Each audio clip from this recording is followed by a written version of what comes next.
नमस्कार दोस्तों, जय हिंद। स्वागत है आपका नरेंद्र सिंह सोमवंशी कौटिल्य एकेडमी में। हमारी शतकों के शतक की एमसीक्यू की सीरीज में आज हम भारत के इतिहास से संबंधित 100 महत्वपूर्ण प्रश्नों की श्रृंखला के साथ सामने हैं।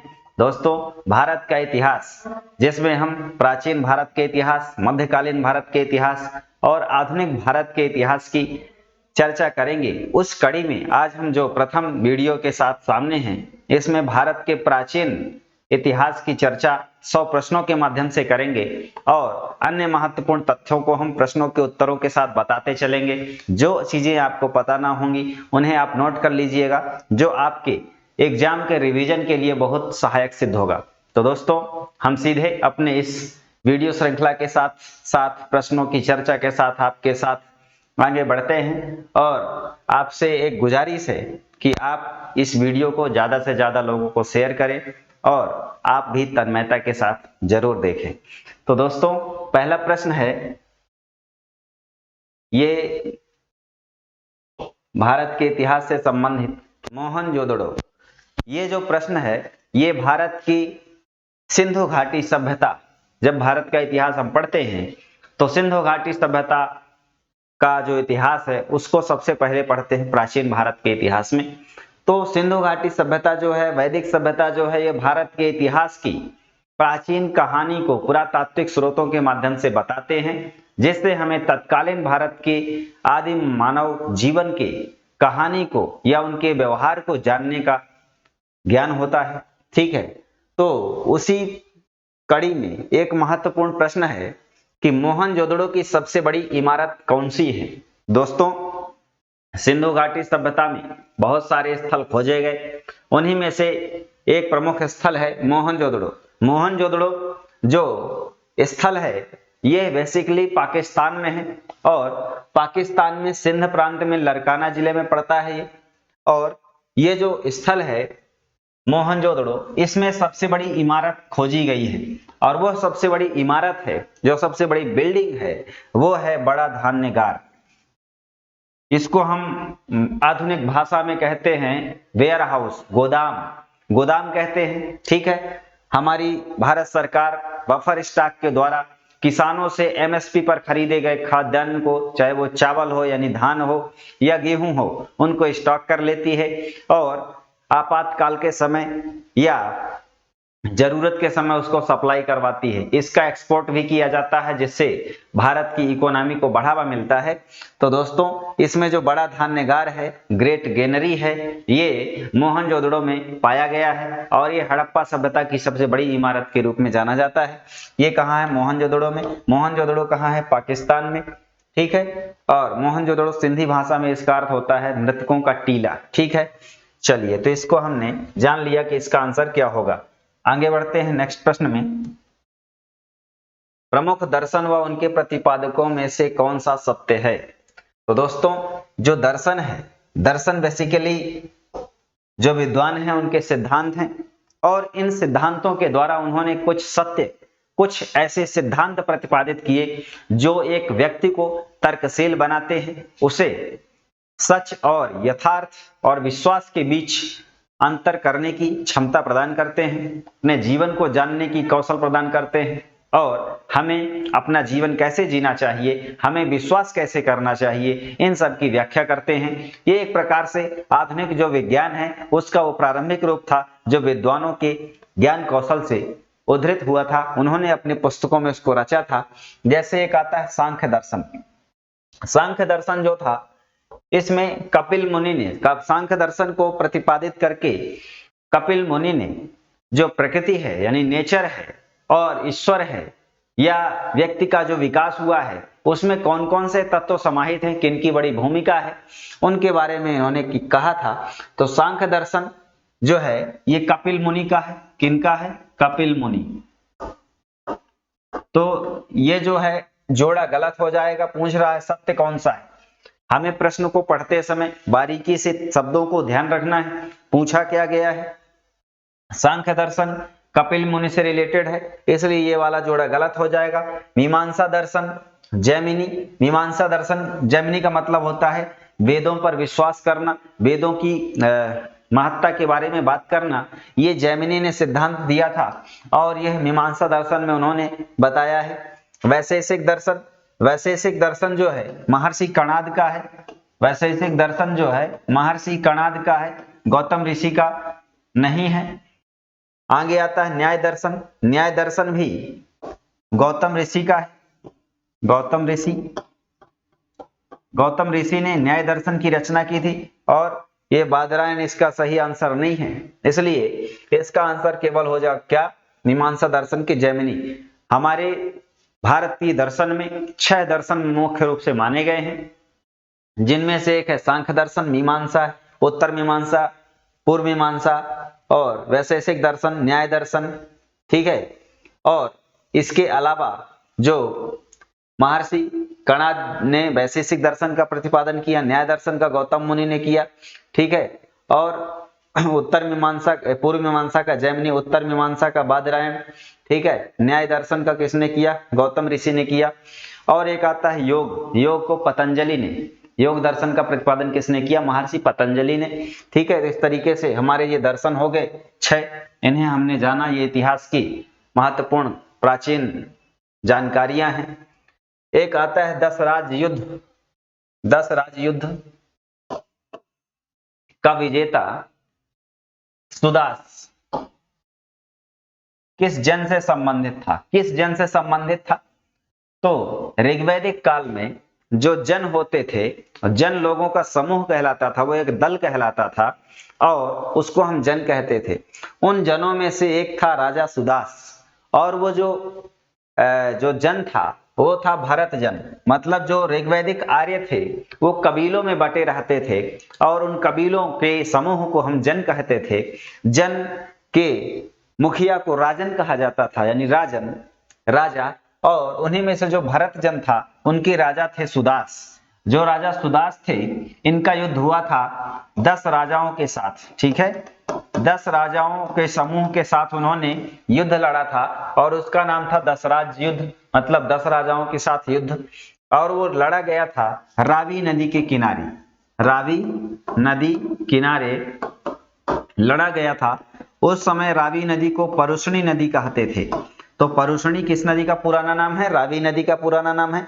परुष्णी नदी के किनारे 10 राजाओं के साथ सुदास जन ने युद्ध लड़ा था। दसराग युद्ध कहलाया। ऋग्वैदिक काल में लड़ा गया था। इसका उल्लेख ऋग्वेद में भी है। ऋग्वेद में इस युद्ध का उल्लेख किया गया है, जिसमें भरत जन के जो राजा से सुदास विजयी होते हैं और इन्हीं के नाम पर हमारे देश का नाम भारत पड़ा है, भरत जन के नाम पर। ठीक है, चलिए आगे बढ़ते हैं।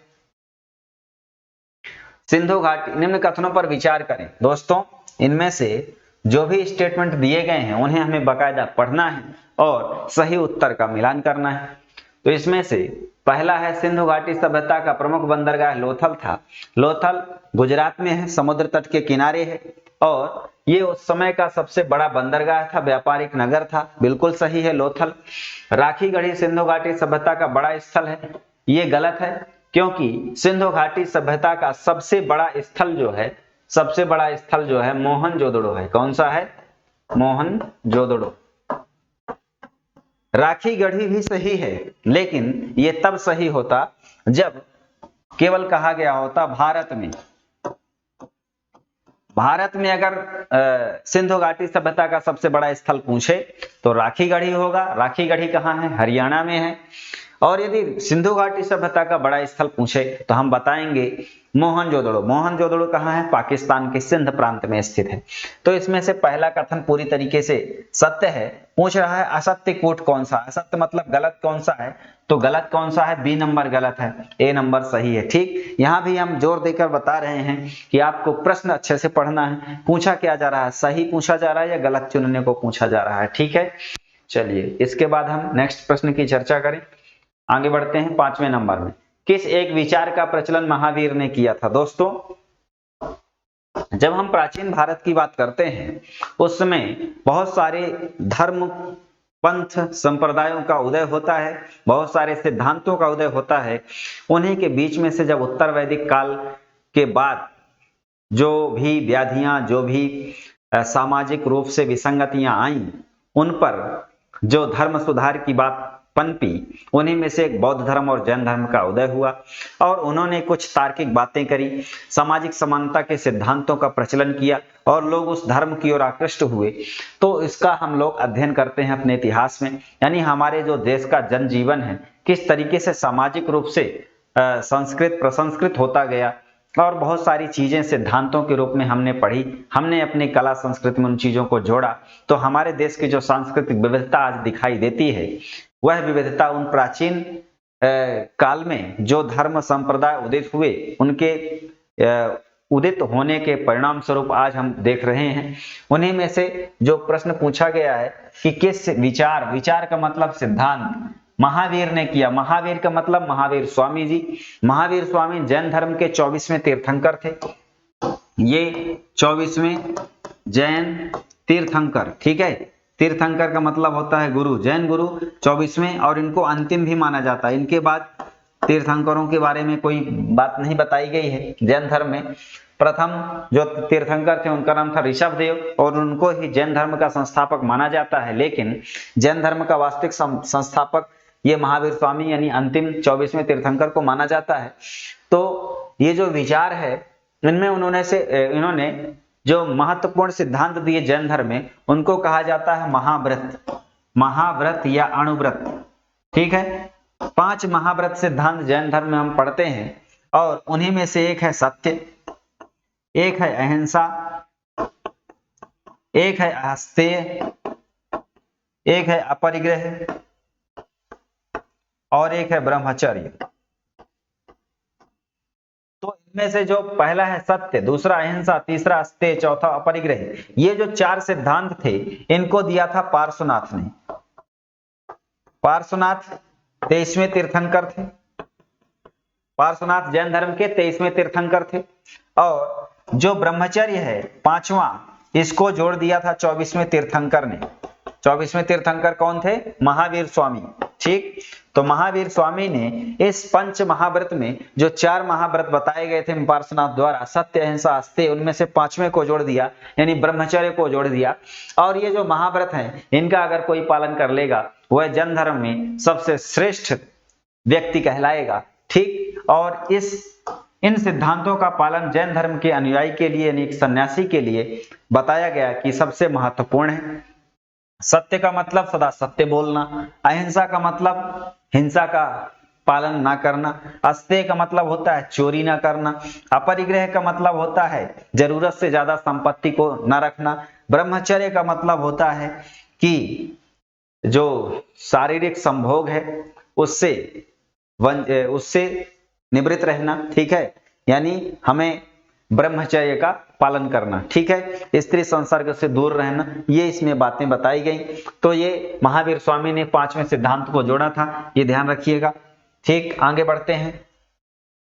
वासुदेव कृष्ण की पूजा सर्वप्रथम किसने प्रारंभ की थी? तो दोस्तों वासुदेव कृष्ण को पहले वासुदेव कहा जाता था और गुप्त काल के पहले जब महाजनपद काल हुआ करता था यानी 6वीं शताब्दी ईसा पूर्व, उस समय कृष्ण को वासुदेव नाम से भी जानते थे और उनकी पूजा करने वाले को भागवत कहा जाता था। क्या कहा जाता था? भागवत। यानी एक प्रकार से क्या थे? वैष्णव संप्रदाय के अनुयायी थे। और वैष्णव में किसको माना गया था? विष्णु के अवतार कृष्ण जी को, और कृष्ण जी का नाम वासुदेव ही था। उनकी पूजा करने वाले व्यक्तियों को भागवत कहा जाता था, ठीक। भागवत धर्म भी कहा जाता था, विष्णु धर्म को भागवत धर्म भी कहा जाता था। और ये कृष्ण जी जो हम लोग पढ़ते हैं, ठीक, महाभारत के बारे में जिनकी कहानी है वही कृष्ण है ये। चलिए आगे बढ़ते हैं। ऋग्वैदिक काल में मिलिशिया शब्द का प्रयोग किसके लिए किया जाता था? दोस्तों मिलिशिया शब्द जो है ऋग्वैदिक काल में किसके लिए किया जाता था ये बताना है। तो इसका आंसर हो जाएगा अस्थायी सेना के लिए। ये ऋग्वैदिक काल में जब युद्ध हुआ करते थे तो वैसे ये जो राजा हुआ करते थे ऋग्वैदिक काल में तो कोई स्थायी सेना नहीं रखते थे। उस समय जब अचानक युद्ध हो जाए या जरूरत पड़ जाए तब सेना रखी जाती थी और उस सेना को हम मिलिशिया के नाम से जानते हैं। मिलिशिया का मतलब अस्थायी सेना, और वह ऋग्वैदिक काल में राजा द्वारा युद्ध लड़ने के लिए रखी जाती थी, ठीक है। चलिए ये आंसर हो जाएगा। आगे बढ़ते हैं नेक्स्ट प्रश्न में। ऋग्वैदिक काल में सबसे प्राचीन संस्था विदथ का काम क्या होता था? दोस्तों, जो ऋग्वेद है, ऋग्वैदिक काल में, ऋग्वेद में मतलब ऋग्वैदिक काल में प्राचीन संस्था विदथ, तो ऋग्वेद में सभा, समिति, विदथ और गण, इस प्रकार के संस्थाओं का नाम मिलता है, जिसमें सभा और समिति जो प्रमुख संस्था हुआ करती थी और वह राजा पर नियंत्रण रखती थी। जैसे आज जो लोकसभा है, लोकसभा सामूहिक रूप से नियंत्रण रखती है मंत्रिपरिषद पर, अर्थात यदि लोकसभा पर विश्वास प्राप्त है मंत्रिपरिषद के प्रति तो तभी वह सरकार कायम रहेगी, वरना मंत्रिपरिषद जो सामूहिक रूप से है लोकसभा के प्रति उत्तरदायी होती है। यानी अविश्वास प्रस्ताव यदि लोकसभा पास कर देगी तो संपूर्ण सरकार को त्यागपत्र देना पड़ेगा। ठीक उसी तरीके से जो सभा और समिति संस्था हुआ करती थी वो राजा पर नियंत्रण रखने का काम करती थी, राजा को सलाह दिया करती थी। जो विदथ हुआ करती थी, विदथ नामक संस्था सैनिक काम और असैनिक काम, प्रशासनिक कार्य दोनों करती थी। यानी एक प्रकार के आज जो हमारी नौकरशाही है, जो ब्यूरोक्रेसी, उनका काम ये जो है विदथ नामक संस्था करती थी और एक प्रकार की कार्यपालिका थी ये, ठीक, और एक प्रकार की ये विधायिका थी। और जो गण था ये सामान्य लोगों का प्रतिनिधित्व करने वाली संस्था थी। तो ये सैनिक और असैनिक दोनों कार्य को करने के लिए ऋग्वेद की जो विदथ संस्था थी इसको हम जानते हैं। और ऋग्वैदिक काल में जो लोकतंत्र का प्रारूप है उसको भी हम जानते हैं। आगे बात करते हैं ईरानी ग्रंथ। ईरानी ग्रंथ का मतलब पारसी ग्रंथ, ठीक है। फारस जो देश है उसका नाम है ईरान। जिंदावस्था में नासत्य देवता का संबंध किससे है? ईरान का ग्रंथ है जिंदावस्था। जिंदावस्था वास्तव में एक पारसी ग्रंथ है, पारसी धर्म का ग्रंथ है और उसमें एक नासत्य देवता का उल्लेख हुआ है। जो नासत्य देवता है ये हमारे वैदिक देवता भी हैं। वैदिक काल में जब हम अपना इतिहास पढ़ते हैं भारत का, तो वैदिक काल में इंद्र हैं, वरुण हैं, मित्र हैं और नासत्य, ये बेसिकली 4 देवताओं के नाम मिलते हैं, इंद्र, वरुण, मित्र और नासत्य। इनमें से जो नासत्य हैं ये देवता को, विपत्तियों को हरने वाले देवता या इलाज करने वाले देवता, विपत्तियों को हरने वाले देवता, रोगों को दूर करने वाले देवता यानी चिकित्सा के देवता कहलाते हैं। कौन? नासत्य, ठीक है। नासत्य का नाम उल्लेख मिलता है ईरानी ग्रंथ जिंदावस्था में। साथ ही साथ इनके अलावा बहुत सारे जो देवता हैं उनका नाम 1400 ईसा पूर्व के एशिया माइनर के बोगाज कोई अभिलेख से भी मिलता है। इस बात की भी जानकारी पुरातात्विक अभिलेख से प्राप्त हुई है, ठीक है। आगे बढ़ते हैं। निम्नलिखित कथनों पर विचार करें और इनमें से कौन सा सही होगा। ऐतरेय ब्राह्मण में पूर्व के शासक को एकराट कहा गया है, ये गलत है क्योंकि पूर्व के शासक को जो है सम्राट कहा गया है, ठीक है। तो ये कथन तो गलत हो गया। ऐतरेय ब्राह्मण क्या है?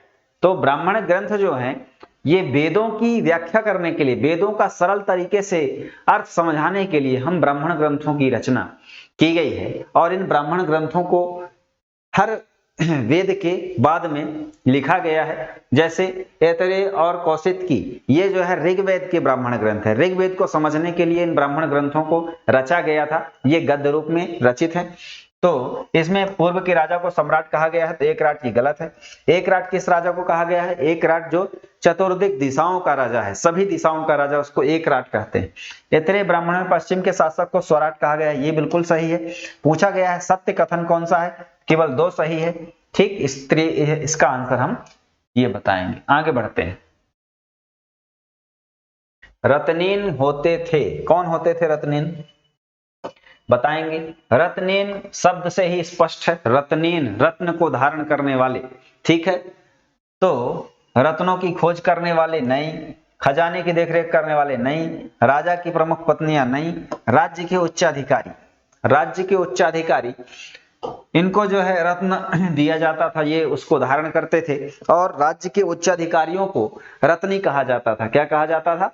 रत्नी कहा जाता था, ठीक है। उत्तर वैदिक काल, ऋग्वैदिक काल में, उत्तर वैदिक काल में ये प्रचलन था और इन अधिकारियों को रत्नी कहा जाता था, ठीक है। चलिए आगे बढ़ते हैं। उत्तर वैदिक काल में स्त्रियों के संबंध में असत्य कथनों का चयन करें। तो जो भी इसमें बताया गया है उसमें उत्तर वैदिक काल की बात है, स्त्रियों के संबंध में बात कही गई है और इसमें से गलत हमको चयन करना है।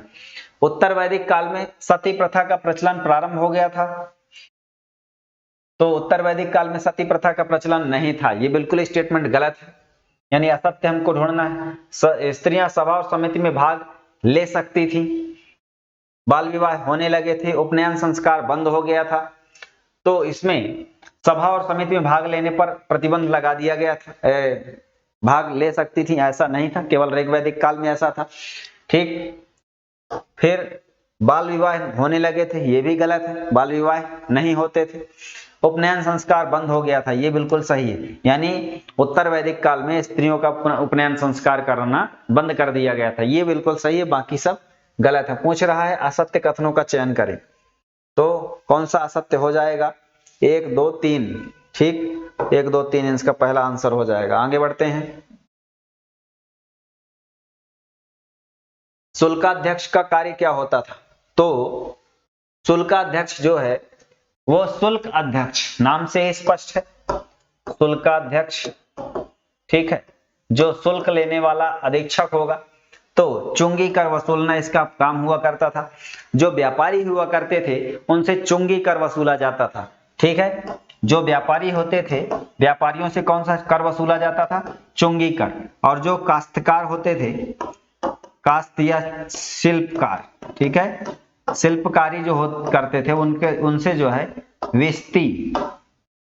विस्ती जो है शिल्पियों से वसूला जाता था, विस्ती नामक कर। ठीक, तो इस तरीके से ये जो वसूलने का काम करता था वो था शुल्काध्यक्ष, ध्यान रखिएगा।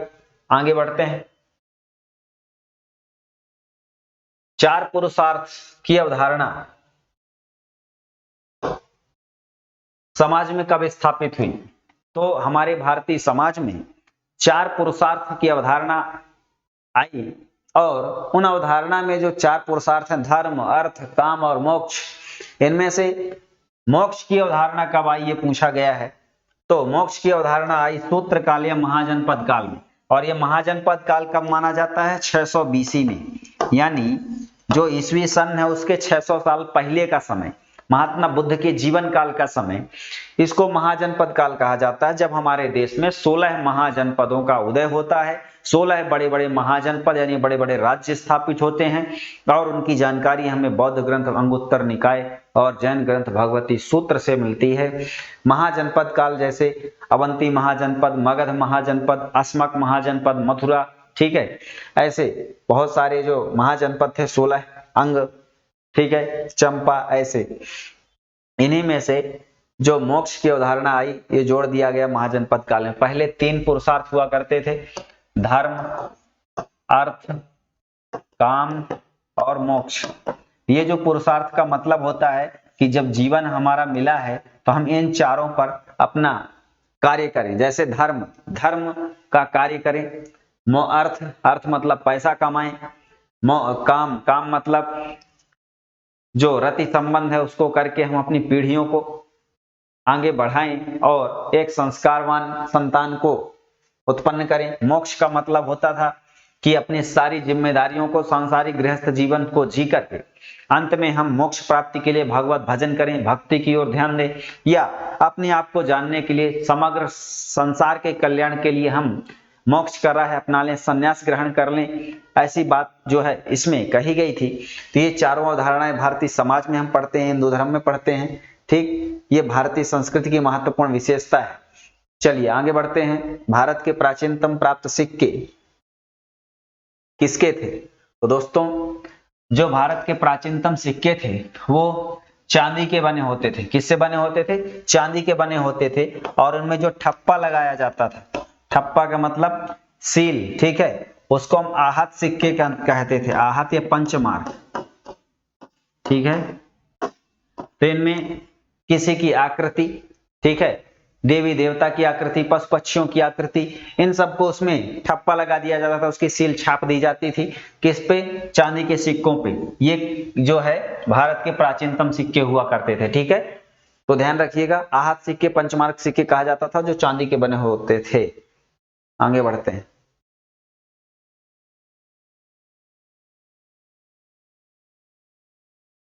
मगध के सबसे प्राचीन वंश का संस्थापक कौन था? दोस्तों हमने बात की मगध महाजनपद की। मगध महाजनपद जो है वर्तमान गया बिहार में स्थित है और वह सबसे प्राचीन वंश में कौन रहा यहाँ, यानी मगध महाजनपद 16 महाजनपदों में सबसे महान बड़ा विशाल महाजनपद हुआ करता था, सबसे संपन्न हुआ करता था। उसमें पूछा गया है कि पहला वंश कौन सा था, तो इस महाजनपद में शासन करने वाला पहला वंश था बृहद्रथ वंश। बृहद्रथ वंश की स्थापना की थी राजा बृहद्रथ ने और राजा बृहद्रथ के नाम पर ही इसका नाम स्थापित हुआ था। ठीक है, तो बृहद्रथ के बाद जो वंश स्थापित हुआ था उसका नाम था हर्यक वंश। हर्यक वंश के बाद स्थापित हुआ था शिशुनाग वंश। ठीक है, शिशुनाग वंश के बाद स्थापित हुआ था आपका नंद वंश। नंद वंश के बाद आता था मौर्य वंश और मौर्य वंश के बाद आया था आपका शुंग वंश। ठीक है, इस तरीके से मगध में जो है राजाओं ने वंशों ने शासन किया था। पहले बृहद्रथ वंश, फिर हर्यक वंश, शिशुनाग वंश, नंद वंश, मौर्य वंश, फिर शुंग वंश। एक दूसरे वंश के पतन के बाद नए वंश आते गए और उन्होंने शासन किया मगध महाजनपद पर और पूरे भारत में शासन किया। आगे बात करते हैं, बौद्ध धर्म में विश्व दुखों से भरा है, ये जो सिद्धांत है ये कहां से लिया गया है? तो बौद्ध धर्म जो महात्मा गौतम बुद्ध द्वारा स्थापित किया गया था उसमें सबसे महत्वपूर्ण सिद्धांत है संसार में दुख है, दुख का कारण है, दुख को दूर किया जा सकता है और दुख को कैसे दूर किया जा सकता है उसका मार्ग भी उन्होंने दिया है। उनको बुद्ध धर्म के 4 आर्य सत्य कहा जाता है और उन्होंने इसका दर्शन दिया उपनिषद से। उन्होंने कहा कि समस्त संसार यानी विश्व दुखों से भरा है, उस दुख का कारण है तृष्णा यानी लालच। लालच को दूर किया जा सकता है, लालच को दूर करने के उपाय भी है। उन्होंने उसको 4 आर्य सत्य का नाम दिया। दुख है, दुख का कारण है, दुख का निवारण है। दुख का निवारण किस तरीके से किया जाता है उसके लिए बौद्ध धर्म में अष्टांगिक मार्ग का सुझाव दिया गया था, यानी 8 मार्गों का सुझाव। ठीक, तो ये फिलहाल हम समझेंगे उपनिषद से। उपनिषद क्या होते हैं? उपनिषद जो है तार्किक दार्शनिक ग्रंथ हैं जो प्राचीन काल में लिखे गए और भारत की संस्कृति का प्रतिनिधित्व करते हैं। बौद्ध धर्म की विशेषताएं क्या है ये हमें बताना है। महात्मा गौतम बुद्ध ने स्थापित किया था और इस धर्म की विशेषता है कि यह अनात्मवादी दर्शन है, यह आत्मा को नहीं मानता है। पुनर्जन्म की मान्यता है, बिल्कुल ये कहता है कि कर्म के आधार पर पुनर्जन्म होता है। अनात्मवादी दर्शन का मतलब होता है कि गौतम बुद्ध ने कहा कि यदि आत्मा है तो उसे भूख और प्यास का आभास होना चाहिए, लेकिन जब मैं अपने अंदर खोजता हूं, अपने अंदर आत्मा को खोजता हूं, तब मुझे भूख प्यास चिंता संकट ये सब नजर आते हैं, मुझे आत्मा कहीं नजर नहीं आती। ठीक, तो इस तरीके से उन्होंने अनात्मवादी दर्शन दिया। बौद्ध धर्म एकेश्वरवादी है, ये गलत है। बौद्ध धर्म अनिश्वरवादी है, बौद्ध धर्म में ईश्वर की मान्यता नहीं है।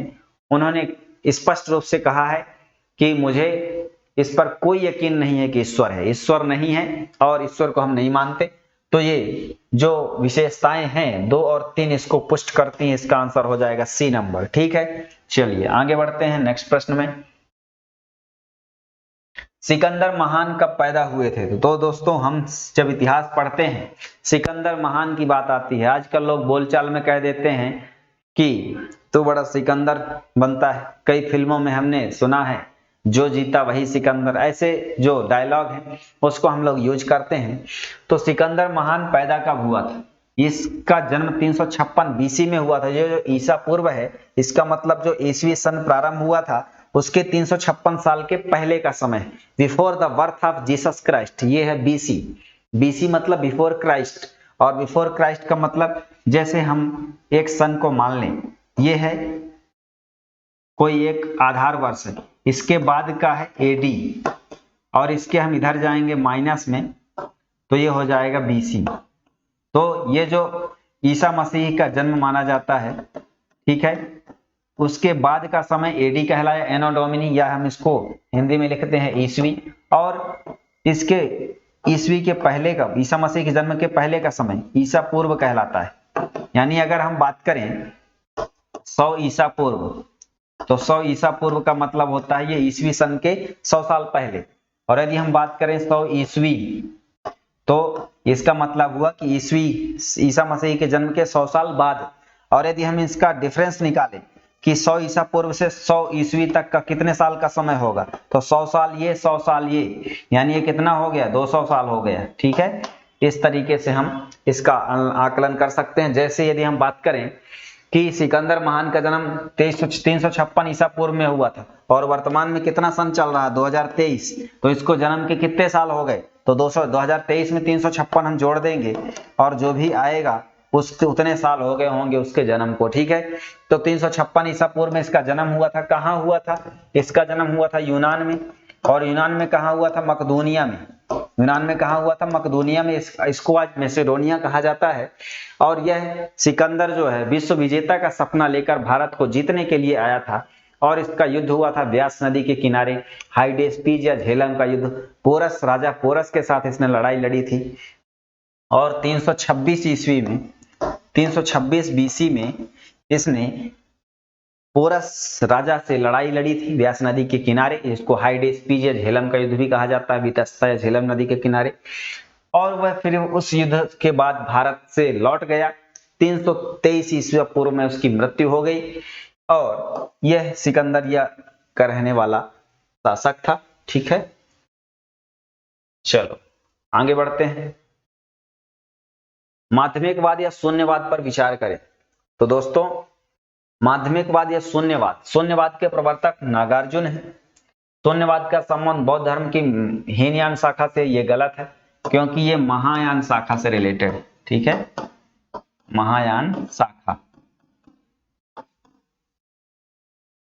तो जो शून्यवाद है यानी तर्कवाद है, जिसमें उन्होंने कारण और कथन की बात करी, तो ये माध्यमिकवाद मतलब हर चीज का एक मध्यम मार्ग है। यानी बौद्ध धर्म के जो दार्शनिक सिद्धांत है उस पर आधारित है ये। इसके प्रवर्तक है नागार्जुन और इसके जो संबंध में, यानी नागार्जुन जो है महायान शाखा के अनुयायी हैं और महायान शाखा से संबंध रखते हैं, इसलिए दूसरा कथन भी क्या हो जाएगा, गलत हो जाएगा और पहला कथन सही हो जाएगा। पूछ रहा है असत्य कथन का चयन करें। असत्य कौन सा होगा, केवल 2 होगा। ठीक है, चलिए आगे बढ़ते हैं। जैन धर्म के अनुसार सृष्टि की व्याख्या क्या है? तो जैन धर्म में कहा गया है कि जो सृष्टि है, जो संसार है, उसका सृजन कैसे हुआ है, यानी पूरी सृष्टि जो हमारी चल रही है वो कैसी है। उन्होंने कहा वो सार्वभौमिक है। जैन धर्म में कहा गया सार्वभौमिक है, वास्तविक है, अनादि है, इसका कोई प्रारंभ नहीं है। और काल्पनिक के बारे में उन्होंने बात नहीं की, काल्पनिक नहीं कहा, उन्होंने कहा वास्तविक है, अनादि है और सार्वभौमिक है। तो इसका आंसर हो जाएगा क्या, सत्य कथन चयन करना है। तो 1, 3, 4 बी नंबर सही हो जाएगा। ठीक है, आगे बढ़ते हैं। मगध के जैन धर्म के त्रिरत्न में कौन शामिल नहीं है? दोस्तों, त्रिरत्न का मतलब होता है अनुशीलन करने के लिए जो गुण हैं, जो किसी भी धर्म में उन गुणों को पालन करना एक प्रकार से महत्वपूर्ण माना जाता है, उन्हें हम त्रिरत्न के रूप में जानते हैं। बौद्ध धर्म में भी त्रिरत्न है, बुद्धम शरणम गच्छामि, संघम शरणम गच्छामि, धम्मम शरणम गच्छामि, अर्थात बुद्ध धम्म संघ बौद्ध धर्म के त्रिरत्न हैं, जिनका पालन करना ही एक बौद्धावलंबी को माना जाएगा कि वास्तव में वो बौद्ध धर्म का अनुयायी है। ऐसे ही जैन धर्म में त्रिरत्न का अनुशीलन करने वाले को वास्तव में माना जाएगा कि जैन धर्म का अनुयायी है। और ऐसे त्रिरत्न है जैन धर्म में, उनका नाम है सम्यक दर्शन, सम्यक आचरण, सम्यक ज्ञान। ये सम्यक व्यायाम शामिल नहीं है। ठीक है, क्या बताएंगे हम, इसमें सम्यक व्यायाम शामिल नहीं है। बाकी सम्यक दर्शन का मतलब अच्छी तरीके से देखना, सम्यक आचरण का मतलब अच्छे तरीके से आचरण करना, सम्यक ज्ञान का मतलब बहुत अच्छी तरीके से बारीक दृष्टि से हमें ज्ञान अर्जित करना है। तो इस तरीके से ये हो जाएगा सम्यक ज्ञान, सम्यक दर्शन। अच्छे से देखो, अच्छे से ज्ञान अर्जित करो, अच्छे से व्यवहार में आचरण करो। ठीक है, और यही आचरण में हम पांच महाव्रत का पालन करते हैं, सत्य, अहिंसा, अस्तेय, परिग्रह, ब्रह्मचर्य। इसमें सम्यक व्यायाम नहीं आएगा। ठीक है, चलिए आगे बढ़ते हैं, ये आंसर हो जाएगा। आगे बढ़ते हैं नेक्स्ट प्रश्न में। चाणक्य का एक अन्य नाम क्या है? तो दोस्तों, चाणक्य जो है अर्थशास्त्र के रचयिता हैं। मौर्य काल में ये चंद्रगुप्त मौर्य के प्रधानमंत्री रहे, चंद्रगुप्त मौर्य के गुरु रहे, चंद्रगुप्त मौर्य को ही इन्होंने राजा बनाया। चंद्रगुप्त मौर्य इनका शिष्य था और चंद्रगुप्त मौर्य के पहले नंद वंश का शासन था। नंद वंश के राजा थे घनानंद, घनानंद को हराया और हराने में इनकी बड़ी भूमिका थी। ये बड़े कूटनीतिज्ञ थे। जैसे आज हमारे देश में अजीत डोभाल राष्ट्रीय सुरक्षा सलाहकार हैं, पाकिस्तान से जब एयर स्ट्राइक की गई, हमला किया गया, उस पर ये राष्ट्रीय सुरक्षा सलाहकार रहते हैं, बड़ी जासूस दृष्टि से रखते हैं नजर विदेशी मामलों में देश की राष्ट्रीय सुरक्षा के लिए। वैसे ही जो नंद वंश के राजा थे घनानंद, उनको हरवाने में बड़ी भूमिका, चंद्रगुप्त मौर्य को राजा बनवाने में बड़ी भूमिका रखने वाले चाणक्य, जिनका नाम है कौटिल्य, कौटिल्य के नाम से हमारी एकेडमी है। कौटिल्य का अन्य नाम विष्णुगुप्त भी है, ठीक है, और उनका अन्य नाम पूछा गया है तो बता देंगे विष्णुगुप्त, आचार्य कौटिल्य या चाणक्य, उन्हीं के नाम है। चंद्रगुप्त मौर्य के प्रधानमंत्री थे, इन्होंने अर्थशास्त्र नामक राजनीतिक ग्रंथ की रचना करी है। इसका आंसर हो जाएगा विष्णुगुप्त। आगे बढ़ते हैं। कौटिल्य की अर्थशास्त्र के किस अधिकरण में सप्तांग सिद्धांतों का वर्णन है? दोस्तों हमने बात करी अर्थशास्त्र के रचयिता है कौटिल्य, और ये जो रचना रची गई है अर्थशास्त्र, ये इकोनॉमिक्स नहीं है, ये जो है शासन सिद्धांतों की पुस्तक है। ये सप्तांग सिद्धांत इसमें वर्णित हैं। तो जो अर्थशास्त्र है ये रची गई है 300 BC में, और इसमें 15 अधिकरण है, 180 प्रकरण है, 6000 श्लोक हैं, और उन्हीं में से जो सप्तांग सिद्धांत है, राज्य के 7 अंगों का सिद्धांत, ये जो है 15 अधिकरणों में से 6वें अधिकरण में है। किसमें है ये? 6वें अधिकरण में दिया गया है। उसमें अधिकरण के अंतर्गत प्रकरण है, मतलब टॉपिक, लेसन के अंदर सब टॉपिक, और उसके अंतर्गत जो टोटल श्लोक हैं 6000, संस्कृत में लिखा गया है, ठीक, आचार्य कौटिल्य द्वारा। तो 6000 श्लोक हैं ये, ठीक है। चलिए, तो इसका जो वर्णन है उन्होंने सप्तांग सिद्धांतों के द्वारा दिया। और सप्तांग सिद्धांत है क्या? उन्होंने कहा कि एक जो व्यक्ति होता है, ठीक है, उसकी जो अंग होते हैं उसके आधार पर राज्यों की बात करें। जैसे आंख होती है, मुंह होता है, कान होता है, मस्तिष्क होता है, ठीक है, हाथ होते हैं, पैर होता है, उदर होता है। इसके आधार पर उन्होंने शरीर के अंगों के माध्यम से राज्यों की तुलना करी। उसको हम सप्तांग सिद्धांत के रूप में जानते हैं। यानी जिस तरीके से हमारा आंख, कान, नाक, मुंह, पैर सब अच्छे होंगे, वैसे ही राज्य के भी अंगों को भी अच्छे रहना होगा। जैसे मंत्री, दोस्त, ठीक है, कोष वगैरह सब सुरक्षित रहे, किला वगैरह सुरक्षित रहे तो राज्य अच्छे होगा। इसके बारे में उन्होंने अच्छे सिद्धांतों के रूप में बातें करी हैं सप्तांग सिद्धांत में, आचार्य कौटिल्य ने। आंसर हो जाएगा 6वां अधिकरण, ठीक है। हाँ, आगे बढ़ते हैं। इंडिका में सोने की खान का वर्णन किया गया है। दोस्तों, इंडिका एक पुस्तक है, रचना करने वाले का नाम है मेगास्थनीज। मेगास्थनीज यूनानी राजा सेल्यूकस निकेटर का राजदूत था, भारत में आया था, मौर्य वंश के समय आया था, और इसने जो है चंद्रगुप्त मौर्य के समय का वर्णन किया है। चंद्रगुप्त मौर्य के दरबार में आया था और इसने दर्दिस्तान जो है जम्मू कश्मीर में है, जम्मू कश्मीर में दर्दिस्तान नामक स्थान है, जहां बताया कि मौर्य काल में वहां सोना पाया जाता था, सोने की बड़ी खदान थी। इसका वर्णन किया है दर्दिस्तान के बारे में, इंडिका में किया गया है, मेगास्थनीज द्वारा किया गया है। यूनान का था वो व्यक्ति, यूनानी राजदूत था, चंद्रगुप्त मौर्य के दरबार में आया था, मौर्य काल में आया था। मौर्य वंश का इतिहास इसके इंडिका से पता चलता है। चलिए आगे बढ़ते हैं। सिकंदर की मृत्यु के बाद भारत ने अपनी गर्दन से दास्ता का जुआ उतारकर फेंक दिया, यह कथन किसका है?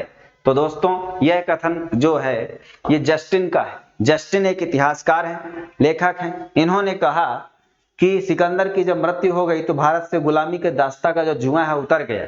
इसका कहने का मतलब यह है कि भारत गुलामी की दास्ता के दौर में प्रवेश ही कर रहा था कि सिकंदर मृत्यु को प्राप्त हो गया और देश भारत उस समय के गुलामी की दास्ता से मुक्त हो गया। यानी भारत में जो गुलामी का जुआ लगने जा रहा था वो समाप्त हो गया।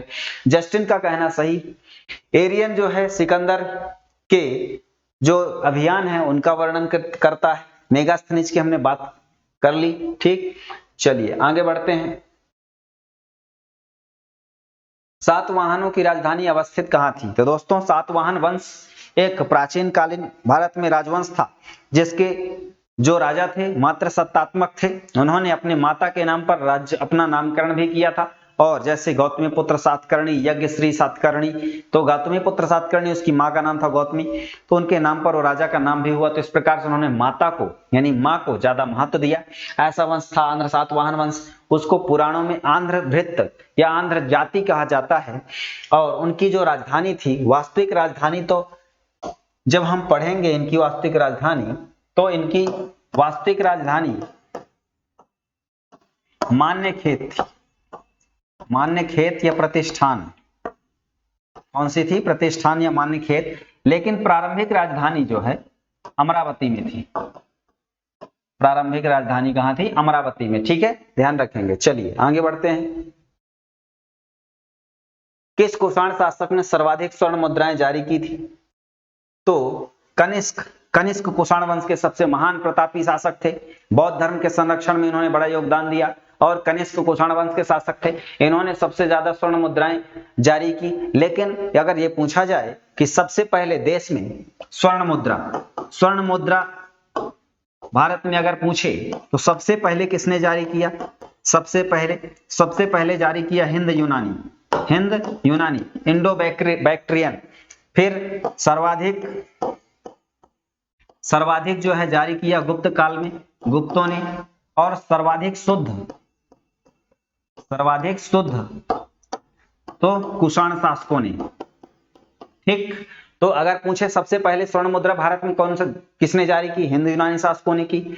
सर्वाधिक स्वर्ण मुद्राएं किसने जारी की? ओवरऑल सबसे ज्यादा गुप्त शासकों ने।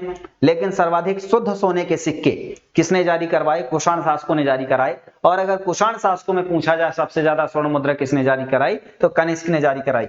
आशा है कि आप इन तीनों फैक्ट को अच्छे से समझ गए होंगे। आगे बढ़ते हैं नेक्स्ट प्रश्न में। ठीक है, चलिए नेक्स्ट है 29 नंबर। इसमें पूछा गया मौर्य काल में वार्ता शब्द का प्रयोग क्या होता था? दोस्तों, हर काल की अपनी भाषा शैली होती है, अपने अपने नाम होते हैं। जैसे वर्तमान सरकार कर्तव्य पथ का नामकरण कर दिया है। जो सेंट्रल विस्टा और राजपथ हुआ करता था दिल्ली में, उसका वर्तमान सरकार ने नाम क्या रख दिया है? कर्तव्य पथ।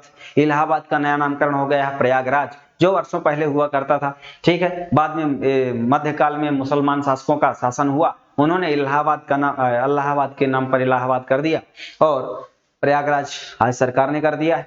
तो नाम है, शासन समय के अनुसार बदलता रहता है, भाषा और संस्कृति के अनुसार। तो वैसे ही मौर्य काल में वार्ता जो है, मौर्य काल में जो वार्ता शब्द है, ये बताता है कृषि पशुपालन और व्यवसाय के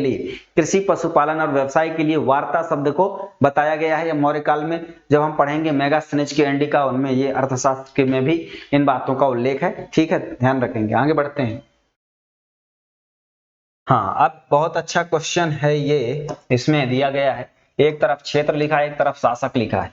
तो प्रमुख शासक उनके क्षेत्र से महिल थे। आशा है कि आप इनको थोड़ा सा समझ पाए होंगे ये क्या है। ये हम बताना चाहेंगे, ये जो प्रश्न दिया गया है, जब हमारे देश में शक आए थे, शक शासक मध्य एशिया से आए थे। मध्य एशिया के जो शक शासक थे भारत में आए और विभिन्न क्षेत्रों में अपना स्थानीय नेतृत्व कर लिया। उन्हीं में से एक था तक्षशिला। तक्षशिला में जो शकों ने अपनी शाखा स्थापित की, भारत में 4 जगह शक स्थापित की अपनी शाखा। एक थी तक्षशिला, दूसरी थी मथुरा, तीसरी थी मालवा, चौथी थी नासिक।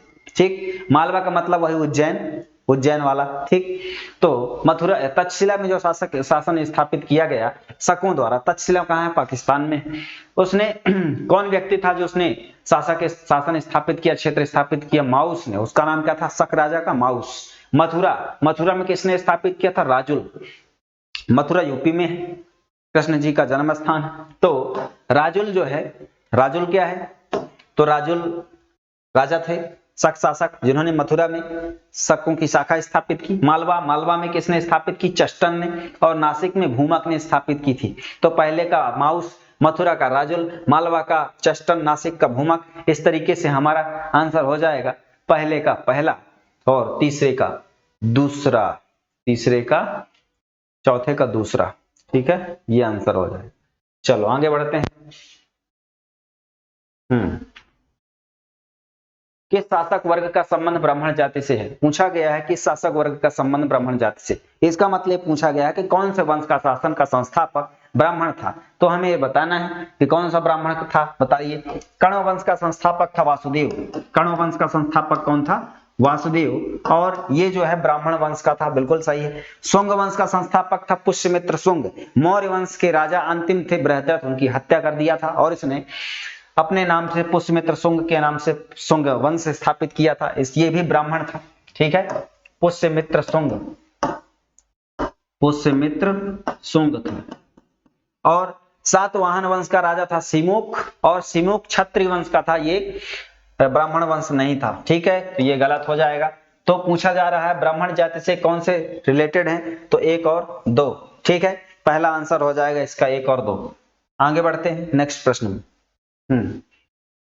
मौर्य काल का सबसे प्रसिद्ध उद्योग कौन सा था? दोस्तों, मौर्य काल में कृषि व्यवस्था बहुत उन्नत थी, वहां बहुत सारा व्यापार हो रहा था, विदेशों से बहुत सारे राज्यों के साथ संबंध थे, और इसके अलावा जो सिल्क रूट था, सिल्क रूट मतलब रेशम के, सूती के वस्त्र बनाने के जो कारखाने थे, वस्त्र बनाने के जो क्षेत्र थे, वो भी बड़े अपने उन्नत स्तर पर थे। विदेशों से हमारा आयात निर्यात हुआ करता था, क्योंकि ये व्यवस्था प्राचीन काल से ही विकसित हो रही थी।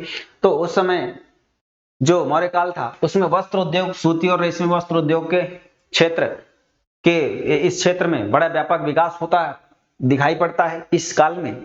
तो पूछा जा रहा उद्योग, उद्योग में कौन सा आएगा? वस्त्र उद्योग बहुत प्रसिद्ध था, ध्यान रखिएगा। आगे बढ़ते हैं नेक्स्ट प्रश्न में। किस इतिहासकार ने समुद्रगुप्त को भारत का नेपोलियन कहा है?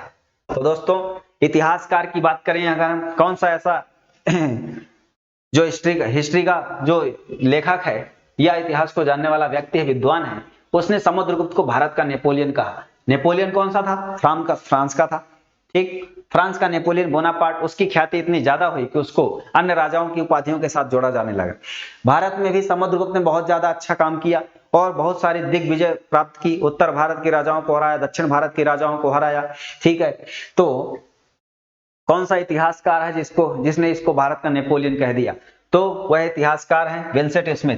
विंसेंट स्मिथ का नाम ध्यान रखिएगा। इन्होंने ही कहा था, क्या कहा था? कि समुद्रगुप्त को भारत का नेपोलियन कहा जाता है, यानी उन्होंने कहा कि समुद्रगुप्त भारत का नेपोलियन, ठीक है। तो इस तरीके से याद रखेंगे। आगे बढ़ते हैं। अष्टांग हृदयम किस विषय का ग्रंथ है? दोस्तों, ये अष्टांग हृदयम जो है, अष्टांग हृदयम वास्तव में संस्कृत ग्रंथ है, और यह जो है आयुर्विज्ञान का ग्रंथ है, आयुर्वेद का ग्रंथ है, जिसके रचयिता है बाघभट्ट। जिसके रचयिता कौन है?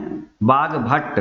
इन्होंने वात, पित्त और कफ ये त्रिदोष के आधार पर किसी बीमारी के उत्पन्न होने का कारण बताया और कहा कि यदि हम अपने शरीर में वात, पित्त और कफ पर नियंत्रण कर लेते हैं, सारे रोगों का समूल विनाश हो जाएगा।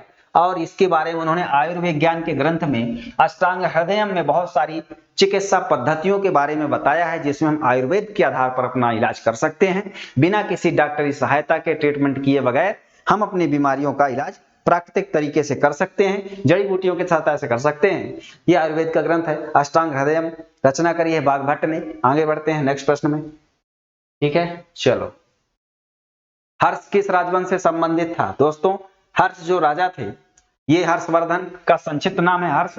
इनको शिलादित्य की उपाधि से भी जाना जाता है। और ये राजा हर्षवर्धन पुष्यभूति वंश के जो है राजा थे, और ये थानेश्वर के राजा थे, कन्नौज के भी राजा रहे, ठीक। और इनके जो पिता थे प्रभाकर वर्धन, ठीक है, राजवर्धन इनके दामाद थे, ठीक, भाई थे। और ये जो पुष्यभूति वंश है, पुष्यभूति वंश से ही राजा हर्षवर्धन यानी हर्ष संबंधित थे। यह हर्ष एक बड़ा विद्वान शासक था और अंतिम हिंदू शासक भी कहा जाता है। इसकी मृत्यु के बाद भारत में जो मध्यकालीन इतिहास प्रारंभ होता है, उसमें इस्लाम सत्ता का उदय हो जाता है। इस्लाम सत्ता के उदय के पहले ये हर्षवर्धन अंतिम हिंदू शासक था प्राचीन काल के भारत के इतिहास में, ठीक।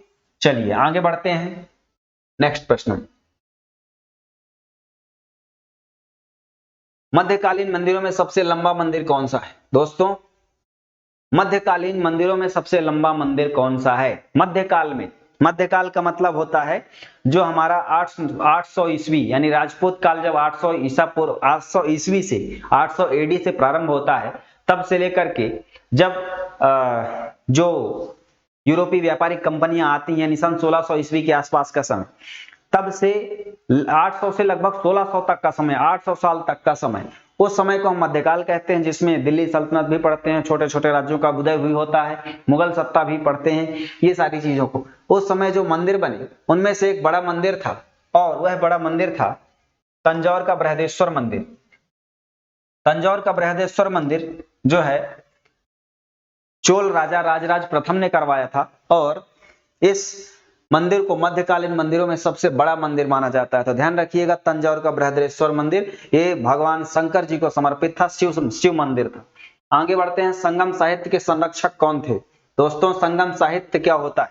संगम साहित्य, संगम का मतलब होता था सभा, संगम सभा को संस्कृत में कहा जाता है सभा। और ये जो संगम साहित्य है ये तमिल भाषा के संरक्षण के लिए, तमिल भाषा साहित्य के संवर्धन के लिए आयोजित किया गया था, और इसके जो संरक्षक थे वो पांड्य वंश के राजा थे। और यह जो संगम है 500 BC से लेकर के 2 AD तक ये चला था, और ये संगम जो है प्रारंभ आयोजित किया गया था, यानी 5वीं BC से 2 AD तक, ऐसा माना जाता है। 5वीं शताब्दी से ये सेंचुरी है, और ये सेंचुरी मान लीजिए, ठीक। तो ये जो संगम साहित्य है, संगम काल में, यानी तमिलनाडु में जो संगम वंश था, संगम वंश में जो हम पढ़ते हैं आगे, जो पहला संगम वंश था हरिहर बोक्का ने स्थापित किया था, उसके बाद सालो तोलो, ठीक है, ये वंश ने शासन किया। तो उसमें जो साहित्य संवर्धन हुआ तमिल भाषा में, उसके लिए विभिन्न विद्वानों की सभा आयोजित हुई समय समय पर। मुख्य रूप से 3 संगम आयोजित किए गए, 3 सभा आयोजित की गई। उनका उद्देश्य था जो हमारी प्राचीन भाषा है तमिल, उसका साहित्य संवर्धन हो सके, उसको मूल रूप प्रदान किया जा सके। विभिन्न विद्वानों ने बैठे, और उन्हीं में से एक था शिल्पाधिकारम ग्रंथ, तोलकापियम, शिल्पाधिकारम, ऐसे बड़े ग्रंथ रचे गए जो आज भी तमिल भाषा के तत्कालीन संगम साहित्य का स्मरण कराते हैं, तत्कालीन संगम का स्मरण कराते हैं। और इन जो साहित्य की रचना हुई, इनको पांड्य शासकों ने संरक्षण प्रदान किया, और बाकायदा इसके बारे में संरक्षण के प्रयास भी किए। आगे बढ़ते हैं, देवगढ़ का दशावतार मंदिर। दोस्तों, ये देवगढ़ जो है झांसी में है। देवगढ़ कहाँ है? झांसी में, झांसी ललितपुर के पास उत्तर प्रदेश में। और यहाँ दशावतार मंदिर, भगवान विष्णु जी का 10 अवतार दिखाया गया है, और इसमें भगवान जो विष्णु हैं ये नाग की सैया पर, शेष नाग की सैया पर लेटे भी दिखाए गए हैं। और ये जो फेमस है, किस लिए फेमस है? तो ये फेमस है आपका शिखर युक्त प्रथम मंदिर है। ये शिखर युक्त प्रथम मंदिर है, ईंटों से निर्मित प्रथम मंदिर लक्ष्मण मंदिर है। नागर शैली का तो प्रथम मंदिर है, ये प्रथम मंदिर नहीं है, मतलब नागर शैली का बना हुआ। नागर शैली उत्तर भारत के जितने मंदिर है सब नागर शैली में बने, ठीक है, कुछ एक को छोड़कर। ईंटों से निर्मित लक्ष्मण मंदिर फेमस है। द्रविड़ शैली का मंदिर नहीं है, ये नागर शैली का है लेकिन प्रथम नहीं है, लेकिन शिखर युक्त प्रथम मंदिर के बारे में फेमस है। सी नंबर इसका सही आंसर हो जाएगा। आगे बढ़ते हैं। हाँ, इनमें से कौन दिल्ली सल्तनत के 8 सुल्तानों के शासनकाल का साक्षी रहा है? तो बताएं, कौन सा शासनकाल का साक्षी रहा? साक्षी का मतलब गवाह रहा है, गवाह का मतलब प्रत्यक्षदर्शी रहा है, प्रत्यक्षदर्शी का मतलब उस समय वो जिंदा रहा हो, उसको देखा हो शासनकाल में। जैसे आज हम लोग हैं, वर्तमान की सरकार को देख रहे हैं, चाहे एमपी की गवर्नमेंट हो, चाहे केंद्र की सरकार हो, ठीक है, चाहे अन्य विदेशों की सरकार हो, न्यूज में देख रहे हैं जो भी घटनाक्रम हो रहा है, कोरोना काल से बहुत अच्छे से परिचित हैं, ठीक है, तो हम उसके क्या है? साक्षी है। ऐसे ही जो दिल्ली सल्तनत थी, दिल्ली सल्तनत गुलाम वंश से लेकर के लोधी वंश तक चली थी। दिल्ली सल्तनत कब से कब तक चली थी? 1206 से लेकर 1526 तक, ठीक है। दिल्ली सल्तनत का कालक्रम क्या था? 1206 से लेकर 1526 तक। फिर 1526 में इब्राहिम लोदी को हरा दिया था बाबर ने, और मुगल सत्ता स्थापित हो गई थी। 1206 में गुलाम वंश की स्थापना करी थी कुतुबुद्दीन ऐबक ने, ठीक है, गुलाम वंश की।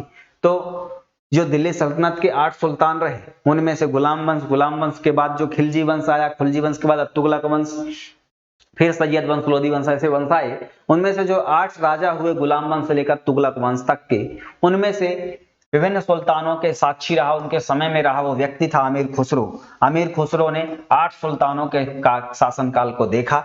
अमीर खुसरो को खड़ी बोली का जनक कहा जाता है, तबला के आविष्कारक माना जाता है, ठीक है। और इन्होंने बहुत अच्छी अच्छी रचनाएं रची हैं, खुसरो की पहेलियां, ठीक है, बहुत सुंदर सुंदर रचनाओं को इन्होंने रचा है। आगे बढ़ते हैं नेक्स्ट प्रश्न में। मोहम्मद गौरी ने भारत में प्रवेश के लिए सर्वप्रथम किस क्षेत्र पर आक्रमण किया था? दोस्तों, मोहम्मद गौरी की जब बात आती है तो ये मोहम्मद गौरी तुर्क था और ये गौर का निवासी था। इसने सबसे पहले भारत में आक्रमण करने का प्रयास किया और गुजरात पर आक्रमण किया था, ठीक। फिर गुजरात के बाद मुल्तान के बाद फिर भारत में जब ये गुजरात पर आक्रमण किया था सबसे पहले, वहां के राजा थे चालुक्य शासक भीम, उन्होंने इसको भगा दिया, हरा दिया। फिर वह जो है खैबर दर्रा से होते हुए कश्मीर क्षेत्र से होते हुए भारत में प्रवेश करता है, ठीक है। तो ये मोहम्मद गौरी के बारे में ध्यान रखेंगे, सबसे पहले गुजरात पर आक्रमण किया था। आगे बढ़ते हैं। दिल्ली कुतुबुद्दीन ऐबक की कौन सी राजधानी थी? दोस्तों, कुतुबुद्दीन ऐबक के बारे में हमने जाना कि कुतुबुद्दीन ऐबक कौन था? एक गुलाम शासक था, गुलाम वंश का संस्थापक था, ठीक। गुलाम वंश का क्या था? संस्थापक था ये। और इसने अपनी राजधानी जो बनाया था, इसने अपनी राजधानी बनाया था दिल्ली, और दिल्ली को क्या बनाया था? सैनिक राजधानी। जो प्रशासनिक राजधानी थी लाहौर। प्रशासनिक राजधानी कौन सी बनाया था? लाहौर। लेकिन सैनिक राजधानी बनाया था कौन सी? दिल्ली। तो ध्यान रखेंगे इसकी दो राजधानियां थी। आगे बढ़ते हैं। इतिहासकार आरबी त्रिपाठी। दोस्तों, इतिहासकार एक आरबी त्रिपाठी जी हैं और इन्होंने किस शासक के बारे में कहा है कि वह एक उत्तम अभिनेता था? तो ये राजा बलबन था। राजा बलबन जो था ये गुलाम वंश का शासक था और इसने जो है अपने जो अनुयायी हुआ करते थे, इसके जो दरबार में रहते थे लोग, उनको अपनी कला से, अपने विचारों से, अपनी बातों से मंत्रमुग्ध कर देता था। हालांकि हंसने पर भी प्रतिबंध लगा दिया था इसने। तो ये बड़ा अजीब किस्म का शासक था, ठीक है। इसने ही दीवाने अर्ज का गठन किया और इसने राजत्व सिद्धांत का प्रतिपादन किया, जिसमें सिजदा और पैगोश प्रथा, मतलब सिर झुकाओ, राजा के चरणों को चूमो, और ये लौह और रक्त की नीति अपनाई, राजपद का दैवीकरण कर दिया, ठीक है। तो इस तरीके से ये जो है उत्तम अभिनेता के रूप में काम किया, आरबी त्रिपाठी ने इसको बताया है, ध्यान रखिएगा। आगे बढ़ते हैं। निम्नलिखित कथनों पर विचार करें। औरंगजेब ने चित्रकला पर प्रतिबंध लगा दिया, और ये ऑप्शन के अकॉर्डिंग इसको चयन करना है।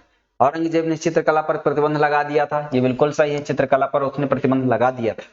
औरंगजेब को कला से अनासक्ति थी, ये बिल्कुल गलत है।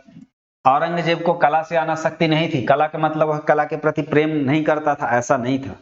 औरंगजेब के काल में जब आर्थिक विपन्नता आ गई थी, आर्थिक कमजोरी, जब आर्थिक कमजोरी आ गई थी, तो वह कलाकारों को प्रोत्साहन देने के लिए पैसा धन खर्च नहीं करना चाहता था, और नहीं करने की मतलब ऐसा करने की समय ही उत्पन्न हो गया था, इसलिए उसने अनासक्ति को इसका वाजिब कारण नहीं ठहराया जा सकता, चित्रकला पर प्रतिबंध लगा दिया था। ये बिल्कुल कथन सत्य है, लेकिन इसका एक कारण आर जो है सही नहीं है। तो इसमें क्या लिखा है? ए सही है, आर गलत है, ये सी नंबर सही हो जाएगा। आगे बढ़ते हैं। दिल्ली सल्तनत की एकमात्र महिला शासिका कौन थी? तो दोस्तों, तुर्कों के इतिहास में, मुसलमानों के इतिहास में भारत में पहली बार कोई महिला शासक बनी थी, राजा बनी थी, उसका नाम था रजिया सुल्तान। रजिया सुल्तान जो है इल्तुतमिश की पुत्री थी। इल्तुतमिश, और इल्तुतमिश कौन था? इल्तुतमिश गुलाम वंश का शासक था, कुतुबुद्दीन ऐबक का दामाद था, उत्तराधिकारी भी था, ठीक है।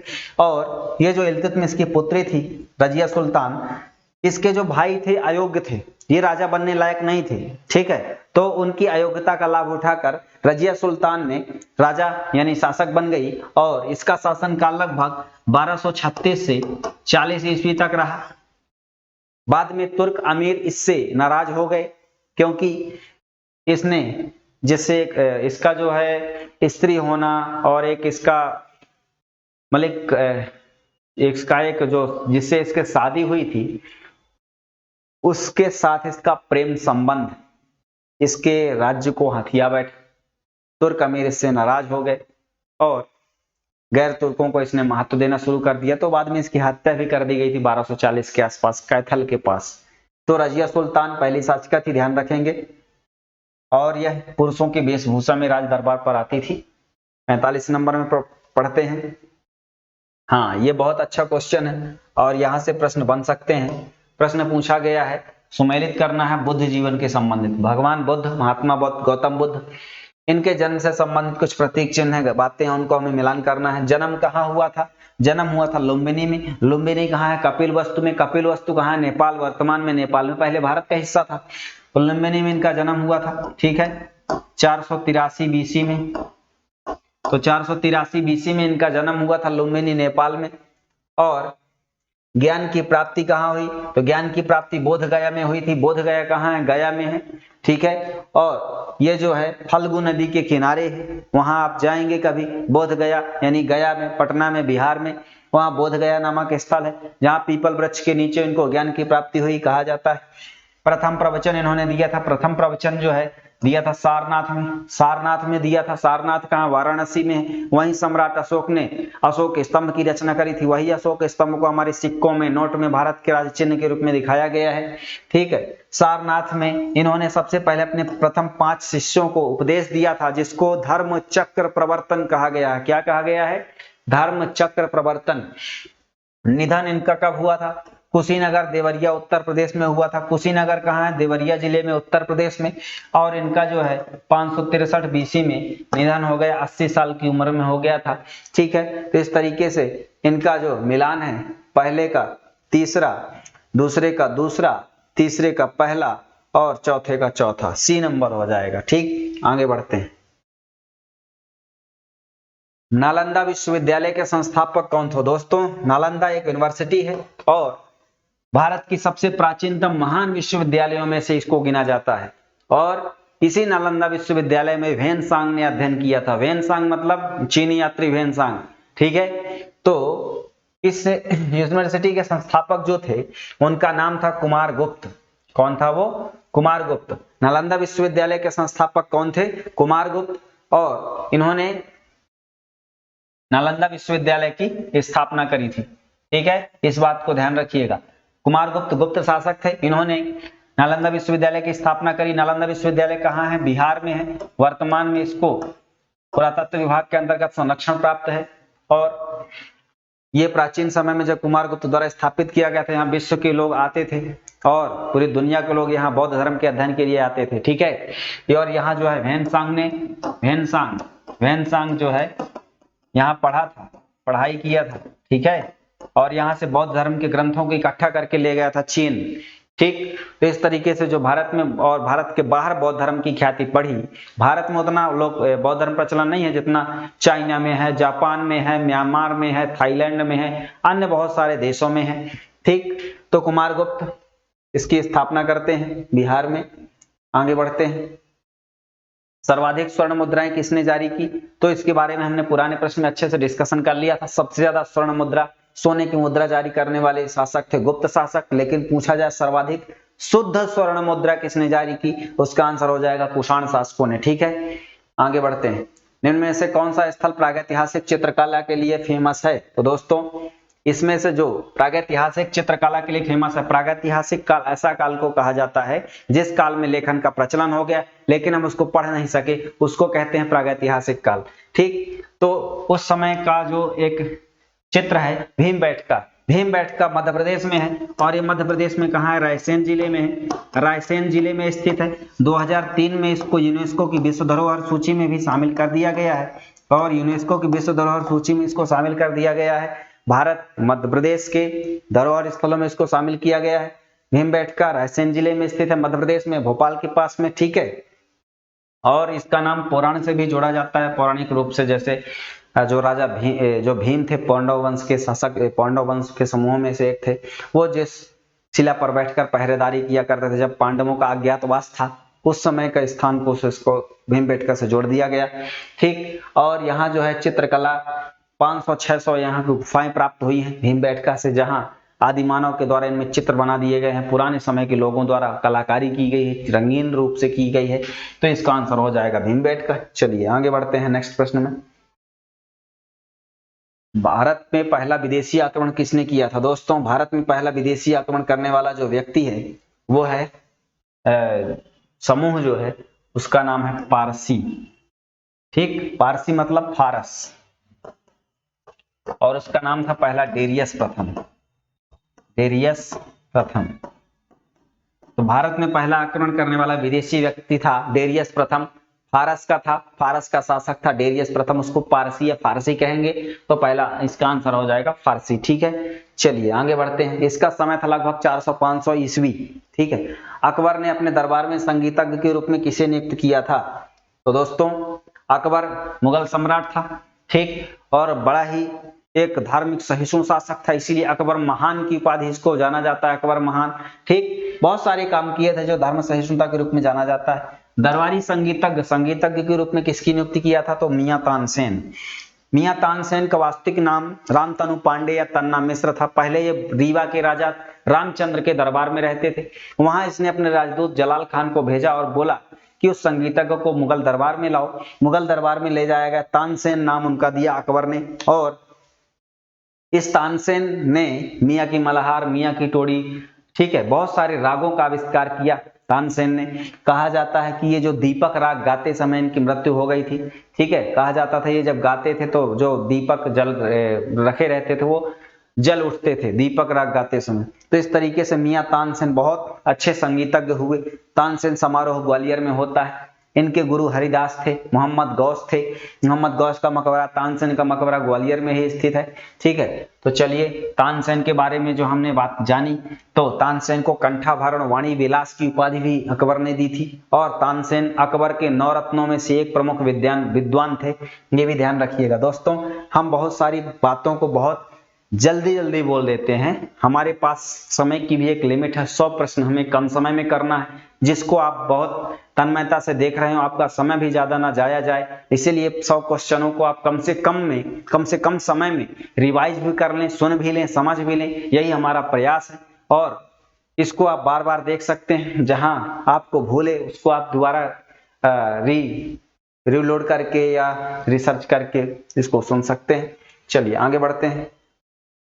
निम्नलिखित में से किसे काला पैगोडा के नाम से जाना जाता है? तो दोस्तों काला पैगोडा के नाम से जाना जाता है कोणार्क का सूर्य मंदिर। कोणार्क का सूर्य मंदिर जो है काला पैगोडा के नाम से जाना जाता है। ठीक है, इस बात को ध्यान रखिएगा। आगे बढ़ते हैं नेक्स्ट प्रश्न में। किस चोल राजा ने जल सेना प्रारंभ की थी? तो राजा था राजराज प्रथम। राजराज प्रथम ने जल सेना प्रारंभ की थी और इसी के द्वारा उसने श्रीलंका और मालदीव पर विजय प्राप्त की थी। ठीक है, आगे बढ़ते हैं। संगम साहित्य में तोलकापियम क्या है? तोलकापियम एक कापियम जो है एक ग्रंथ है तमिल व्याकरण का, जिसकी रचनाकार तोलकापियर है और तमिल व्याकरण ग्रंथ है। ठीक है, ध्यान रखिएगा, तमिल भाषा के व्याकरण। विक्रमशिला नामक प्राचीन विश्वविद्यालय की स्थापना बंगाल के शासक थे धर्मपाल। पाल वंश के शासक थे धर्मपाल, जिन्होंने विक्रमशिला विश्वविद्यालय की स्थापना की। कहां की थी? भागलपुर बिहार में की थी। आगे बढ़ते हैं। निम्न मुस्लिम बादशाह में किसने मूल्य नियंत्रण पद्धति को पहली बार लागू किया?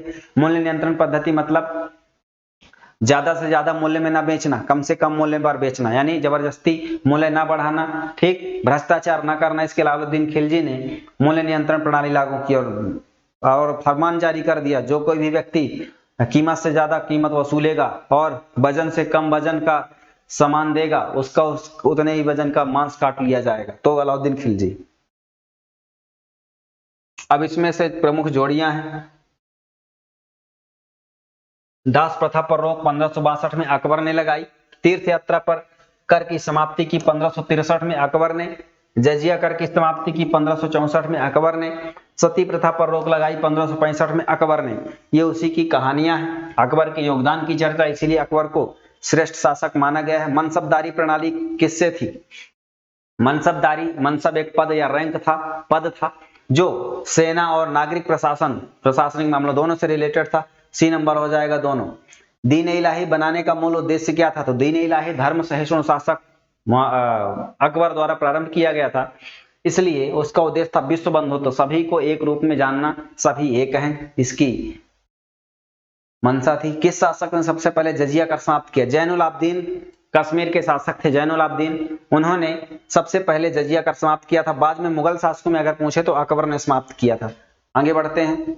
मात्र एक मुट्ठी बाजरे के लिए मैंने अपना साम्राज्य खो दिया होता, यह मध्यकालीन शासक से संबंध करेंगे। शेर शाह ने कहा था, जब जोधपुर के राजा जोधपुर में युद्ध किया था, वहां के राजा थे राजा मालवदेव, उनके साथ युद्ध किया और बाद में वह जब देखा कि उनकी वीरता हमसे ज्यादा है तो उनसे युद्ध करने के लिए उसने अपनी भूल को स्वीकार किया, बोला कि हम तो वहां गए थे और एक मुट्ठी बाजरे के लिए, जो कि बाजरा के लिए विख्यात है राजस्थान जोधपुर।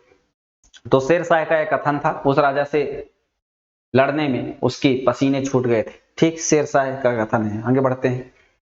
किसने दो अस्पा सिंह अस्पा प्रथा प्रारंभ की थी? तो एक प्रकार से घुड़सवारी पद्धति थी, घुड़सवार सैनिकों का व्यवस्था थी, और ये प्रारंभ करने का श्रेय करने किसको जाता है? मुगल शासक जहांगीर को। ठीक है, आंसर हो जाएगा जहांगीर। मुगल शासन में मुहत्सिब क्या होता था? मुगल शासन में जो मुहत्सिब हुआ करता था, मुहत्सिब का मतलब होता है शरीयत के खिलाफ काम करने वालों लोगों को रोकना। तो शरीयत के खिलाफ काम करने वालों से रोकना और विदेश विभाग का मुख्य अधिकारी होना, ये जो है बी नंबर सही हो जाएगा, मुहत्सिब ये अधिकारी का नाम था। ठीक है, मुहत्सिब। समुद्रगुप्त ने ग्रहण मोक्षानुग्रह की नीति किस राज्यों के प्रति अपनाई? तो दक्षिणापथ, दक्षिण के राजाओं के खिलाफ उसने, दक्षिण के राजाओं को ग्रहण करने के लिए, अपने अधीन करने के लिए ग्रहण मोक्ष और अनुग्रह की नीति अपनाई थी। तो दक्षिणापथ के शासक हो जाएगा। आगे बढ़ते हैं।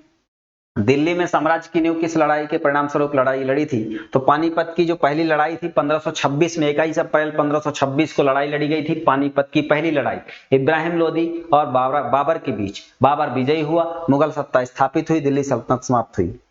अलाई दरवाजा किस विश्व विरासत स्थल में है? अलाई दरवाजा कुतुब मीनार का प्रवेश द्वार है, कुतुब मीनार का प्रवेश द्वार है, फिरोज शाह तुगलक द्वारा बनवाया गया था। तो अलाई दरवाजा कुतुब मीनार दिल्ली में है, याद रखिएगा। हाँ, कौन से युग्म सुमेलित हैं? तो दोस्तों इसमें से युग्म सुमेलित की बात पूछी जा रही है। रानी दुर्गावती का संबंध गोंडवाना क्षेत्र से है, बिल्कुल सही है। चांद बीबी गोलकुंडा से रिलेटेड है, बिल्कुल सही। उदय सिंह मेवाड़ से रिलेटेड है ये शासक, तीनों सही है। तो आंसर हो जाएगा सही, तीनों सही। ठीक है, चलिए आगे बढ़ते हैं। शुद्ध अद्वैतवाद, शुद्ध अद्वैतवाद एक प्रकार का मत है, एक प्रकार का विचार है। इस सिद्धांत का प्रतिपादक है वल्लभाचार्य। गुरु वल्लभाचार्य ने शुद्ध अद्वैतवाद मत का प्रतिपादन किया था। ठीक है, आगे बढ़ते हैं। पुरंदर की संधि शिवाजी ने कब और किसके साथ शुरू की थी? तो दोस्तों पुरंदर की संधि जो है सन 1665 में राजा जय सिंह के साथ।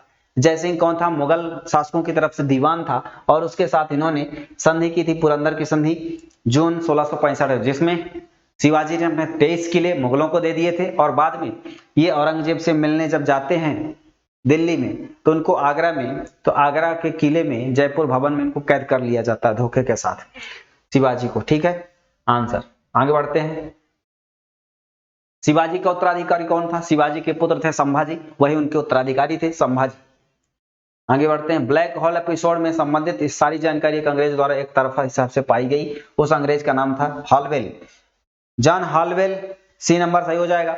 हॉलवेल एक अंग्रेज जो है व्यक्ति था, उसने उस पूरी घटना का एक वर्णन किया था, और उसी के कारण यह माना गया था 146 अंग्रेजों को एक कमरे में बंद कर दिया गया था काल कोठरी में, और उनको बाद उस दूसरे दिन 123 से ज्यादा लोग मर गए थे। ठीक है, और उसको अंग्रेजों ने अपने ऊपर एक धक्का समझा, और फिर सिराजुद्दौला के विरुद्ध प्लासी की लड़ाई युद्ध में छेड़ दी थी। ठीक है, तो ये ध्यान रखिएगा, हॉलवेल अंग्रेज था, और उसने इस घटना का एक तरफा वर्णन किया था। अंतिम मुगल सम्राट कौन था? तो अंतिम मुगल सम्राट था बहादुर शाह जफर द्वितीय, बहादुर शाह जफर द्वितीय, जिनको बाद में मुगल अंग्रेजों ने 1857 की क्रांति में परास्त होने के बाद बर्मा यानी रंगून भेज दिया था। ठीक है, चलो आगे बढ़ते हैं। हुमायूं की जीवनी को किसके द्वारा लिखा गया था? हुमायूं की जीवनी लिखने वाले में उसकी बहन थी गुलबदन बेगम। गुलबदन बेगम ने, यानी हुमायूं की बहन कौन थी? गुलबदन बेगम, उसी ने हुमायूं की जीवनी लिखा है, जिसमें बाबर का वर्णन और हुमायूं का वर्णन दोनों मिलता है। आगे बढ़ते हैं। इस युग्म पर विचार करें, हमें इस पर टिक करना है, कौन सा सही होगा?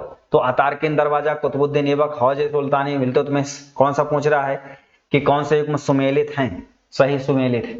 तो सुल्तानगढ़ी का मकबरा ये इल्तुतमिश ने बनवाया था, ये बलबन ने नहीं बनवाया था, इल्तुतमिश ने बनवाया था। हौज सुल्तानी दिल्ली में इल्तुतमिश द्वारा बनवाया गया था, सही है। अतारकिन दरवाजा जोधपुर में कुतुबुद्दीन ऐबक द्वारा बनवाया गया था, गलत है, ये इल्तुतमिश द्वारा बनवाया गया था, इल्तुतमिश। ठीक है, इल्तुतमिश, इसको भी बनवाया गया था इल्तुतमिश द्वारा। इसलिए केवल 2 आंसर सही है, तो केवल 2 वाला सही हो जाएगा। ठीक है, चलो आगे बढ़ते हैं। भारत में पुर्तगाली राजधानी कौन सी थी? जो भारत में पुर्तगाली आए थे उन्होंने सबसे पहली राजधानी बनाया था कोचीन। कोचीन कहाँ? केरल में, तो कोचीन ध्यान रखिएगा। बाद में गोवा को 1510 में बनवाया था, शुरू में कोचीन को ही बनाया था 1498 ठीक है। कौन सा कार्य बलबन का नहीं है? तो बलबन ने सिजदा और पैबोस प्रथा शुरू की थी, बिल्कुल सही है। दीवाने अर्ज का गठन सैनिक विभाग के लिए किया था, सही है। सक्षम गुप्तचर व्यवस्था का गठन किया था, सही है। मुल्तान, देपालपुर, सिंध को साम्राज्य में मिलाया था, ये गलत है, ये बलबन ने नहीं किया था, ये किसने किया था? ये इल्तुतमिश ने किया था। सी नंबर गलत हो जाएगा, बाकी सही। आगे बढ़ते हैं। विक्रम संवत कब प्रारंभ हुआ था दोस्तों? विक्रम संवत जो है प्रारंभ हुआ था 57 ईसा पूर्व, 57 या 58 ईसा पूर्व, ठीक है, ये ध्यान रखिएगा। विक्रम संवत, वहां उज्जैन के राजा थे विक्रमादित्य, उन्होंने शक राजा को हराकर, शकों को हराकर विक्रम संवत स्टार्ट किया था, ठीक है, विक्रमादित्य के नाम से, ध्यान रखिएगा। आगे बढ़ते हैं। अथर्ववेद का संबंध ब्राह्मण थे। हमने बताया था कि हर वेद का एक ब्राह्मण ग्रंथ होता है, जैसे ऐतरेय कौशिकी किसका है? ऋग्वेद का। शतपथ और जैमिनी किसका है? किसका है? यजुर्वेद का, ठीक है। और गोपथ किसका है? अथर्ववेद का, ठीक है। पंचवीस और जैमिनी सामवेद का। चलिए, तो इसका आंसर हो जाएगा गोपथ। आगे बढ़ते हैं। 16 महाजनपदों में से दक्षिण में गोदावरी नदी के किनारे कौन सा महाजनपद है? अस्मक, अस्मक या पोटलीपुत्र, ठीक। तो ये जनपद गोदावरी नदी के किनारे महाराष्ट्र में स्थित है, दक्षिण भारत का एकमात्र जनपद है अस्मक, ध्यान रखिएगा। आगे बढ़ते हैं। गौतम बुद्ध के समय का प्रसिद्ध वैद्य जीवक किसके दरबार में रहता था? तो जीवक जो है बिंबिसार के दरबार में रहता था। बिंबिसार हर्यक वंश का शासक था। हर्यक वंश मगध राजवंश, मगध महाजनपद का वंश था। हर्यक वंश मगध महाजनपद में था। हर्यक वंश के राजा थे बिंबिसार, और इन्हीं के दरबार में थे वैद्य जीवक, जिन्होंने क्या किया था? जो अवंती की राजा थे चंड प्रद्योत, उनका इलाज करने के लिए भेजा गया था जीवक को, ठीक है।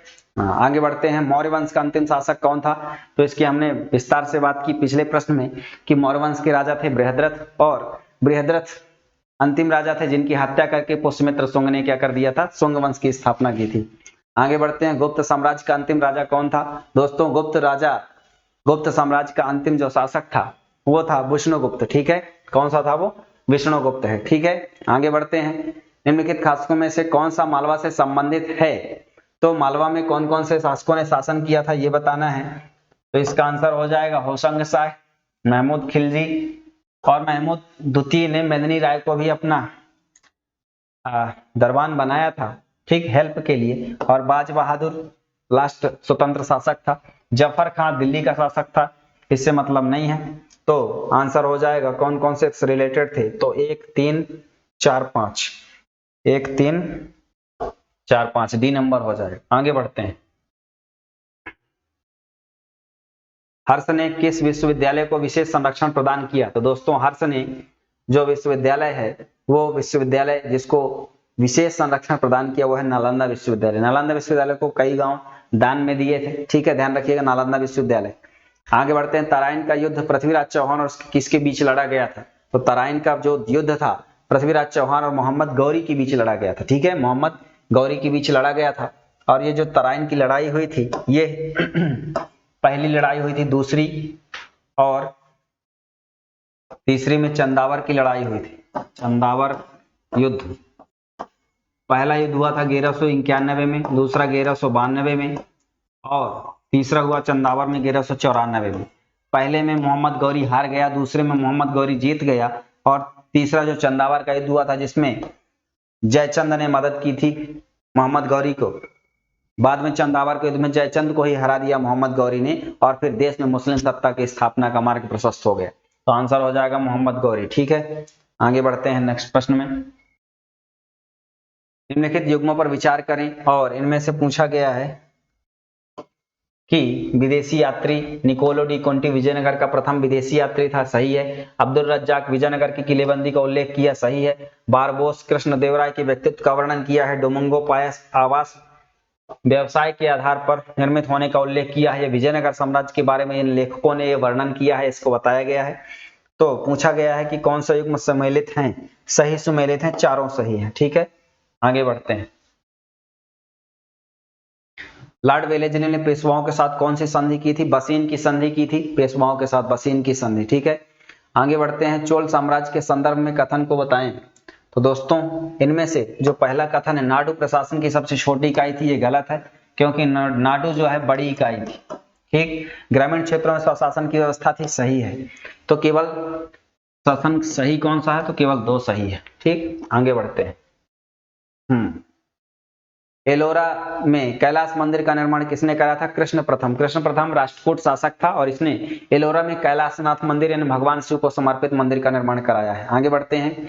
मध्यकालीन भारत के इतिहास के संदर्भ में मालफूजा, तजाकिरा, मुक्तुबात जो पद है ये किससे रिलेटेड है? तो सूफी संत, सूफी आंदोलन से संबंधित साहित्यिक ग्रंथ, सूफी संतों के जो ग्रंथ रचे गए उनके दर्शन को रचा गया, इसी के द्वारा लिखा गया। मालफूजात पाठ, तजकीरा, मकतूबात ये इससे रिलेटेड है। आगे बढ़ते हैं।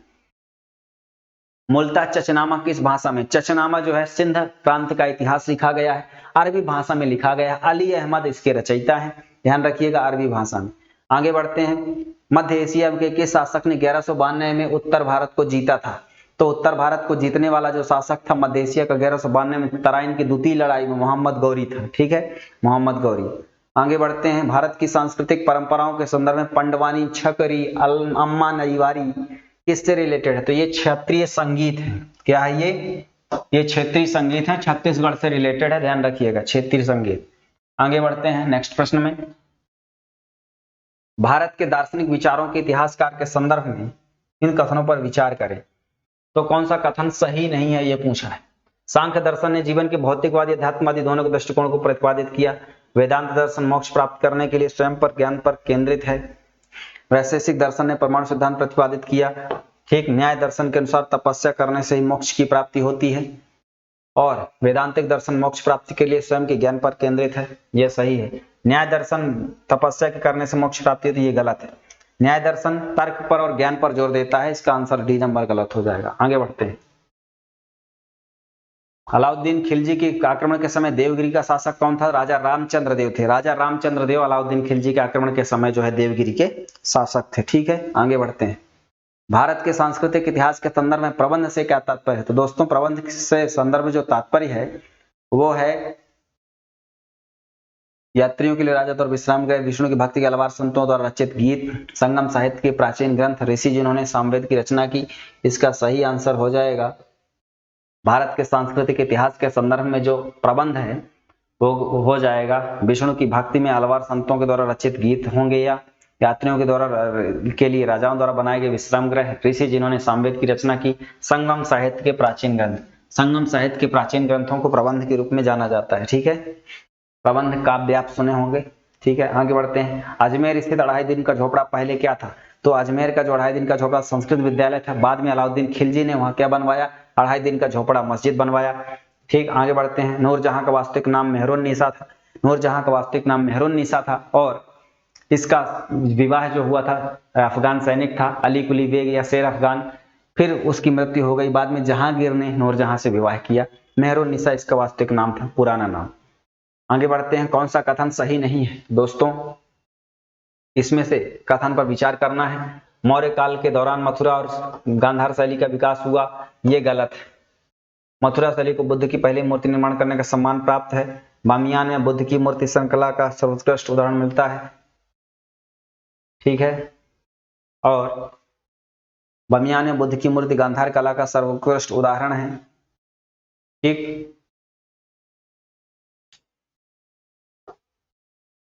ये गलत है। इसमें से विकास तो हुआ है, इस काल में भी हुआ, कुषाण काल में प्रारंभ हुआ था, मौर्य काल में विकास हुआ था, बिल्कुल सही है। मथुरा कला में इसकी बुद्ध की पहली मूर्ति बनाने का सम्मान प्राप्त है। बामियान में बुद्ध की मूर्ति गांधार कला में नहीं बनी। ठीक है, ये गलत हो जाएगा इसका आंसर। आगे बढ़ते हैं। किसकी हिंदुत्व पहल पर जो इस्लाम से हिंदुत्व की ओर लौटे थे उनका नाम था माधवा विद्यारण। ठीक है, विद्यारण संत, उनका नाम था विद्यारण। विद्यारण एक संत थे दक्षिण भारत के और उनकी प्रेरणा पर जो हरिहर और बुक्का नामक 2 भाई थे वो इस्लाम धर्म अपना लिए थे मोहम्मद बिन तुगलक के समय। बाद में फिर वो इस्लाम से पुनः हिंदू में वापस आ गए और विद्यारण संत की प्रेरणा से उन्होंने हिंदू धर्म अपनाया और संगम वंश की स्थापना की विजयनगर में। ठीक है, चलो आगे बढ़ते हैं नेक्स्ट प्रश्न में।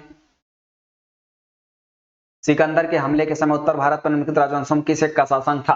तो वो वंश था नंद वंश। ठीक है, नंद वंश का शासन था जब सिकंदर ने भारत पे आक्रमण किया था, और उसके बाद में मौर्य वंश की स्थापना हुई थी। नंद वंश के शासक थे घनानंद, नंद वंश की स्थापना करता थे महापद्मनंद, और नंद वंश के अंतिम शासक थे घनानंद। घनानंद की के बाद मौर्य वंश स्थापित हुआ। ठीक है, पूरे भारत में शासन किया मौर्य वंश, चंद्रगुप्त मौर्य इसके संस्थापक रहे। तो इस तरीके से हमारा यह प्रश्न इस इतिहास के, प्राचीन काल के भारत इतिहास के संबंध में महत्वपूर्ण तथ्यों की इस कड़ी को हम यहाँ कवर किए, और इन पूरी श्रृंखला को हमने यहाँ समाप्त किया। ठीक दोस्तों, MPPSC प्रीलिम्स की टेस्ट सीरीज भी हमारी एकेडमी द्वारा संचालित हो रही है, जिसमें ऑनलाइन ऑफलाइन जो फीस है दिखाई गई है। आप इंटरेस्टेड हो तो ज्वाइन कर सकते हैं और अपनी तैयारी को बूस्ट कर सकते हैं। दोस्तों, इस कड़ी के साथ हम अपनी इस 100 प्रश्नों की वीडियो श्रृंखला को यहीं समाप्त विराम करते हैं। आगे वाले वीडियो में हम एक नए टॉपिक के साथ अन्य 100 महत्वपूर्ण MCQ और विस्तार की चर्चा के साथ हम आपके सामने फिर हाजिर होंगे।